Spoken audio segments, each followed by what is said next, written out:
Pois é, como vimos na reportagem, a Argentina teve uma redução na inflação de 25,5% para 2,7%.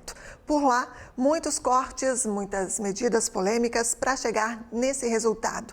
Assunto claro para o Tiago Pereira, jornalista que já está por aqui. E a gente pergunta que no começo a população estranhou, mas parece que agora Milei está conquistando apoio popular com a redução da inflação. Será isso mesmo, hein, Tiago? Boa noite, bem-vindo.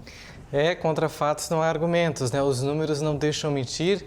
No início, muitas críticas, algumas manifestações, inclusive as estudantis mais conturbadas, né? Mas agora os resultados começam a própria inflação por si só, né? Não tem como você contestar.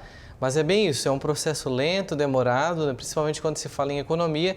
E não há outra solução, André, quando você precisa reorganizar um país, a não ser cortar custos, cortar gastos e até mesmo benefícios à população, inclusive aos que mais precisam. É errado?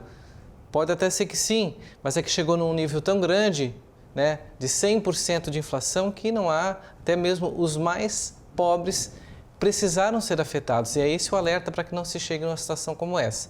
Boa noite a você e a nossa audiência qualificada aqui da Pix TV. Bom, cortar na carne, como eu falei ali com o André nesse nosso bate-papo inicial. Esse é o recado de Milei. Reduzir regalias, diminuir o Estado. É uma prática milenar que funciona, mas que só se faz sem conchavos. Você não consegue governar de forma enxuta, com coalizão, com coligações, com dezenas de partidos. Não, dessa forma você não consegue. É preciso um governo mais enxuto. Elevar a máquina, situação não muito bem-vinda para a economia, principalmente quando ela não vai bem. E quando ela não está bem, como era o caso da Argentina, não há situação favorável para você criar enormes ministérios, secretarias, cargos, encher a máquina, como, por exemplo, o presidente Lula fez aqui no Brasil na transição de Jair Bolsonaro para o seu governo, o terceiro mandato no Partido dos Trabalhadores. Vocês vão lembrar que quando a gente falava aqui da Argentina no passado, a inflação chegou na casa dos 3 dígitos. Portanto, o alerta era gigantesco. Agora, Milei traz importantes anúncios nessa matéria que a gente viu anteriormente, como a possibilidade do livre comércio do Mercosul com os Estados Unidos.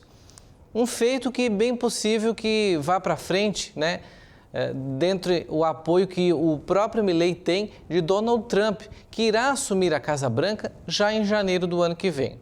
Há poucos dias, né, disso acontecer. É um presidente conservador, chamado por muitos de ultraliberal, que pensa também no coletivo.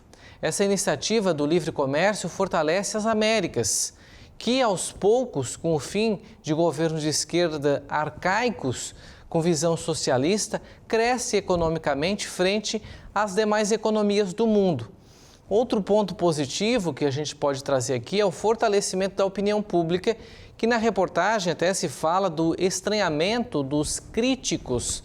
Bom, que críticos? Quem são?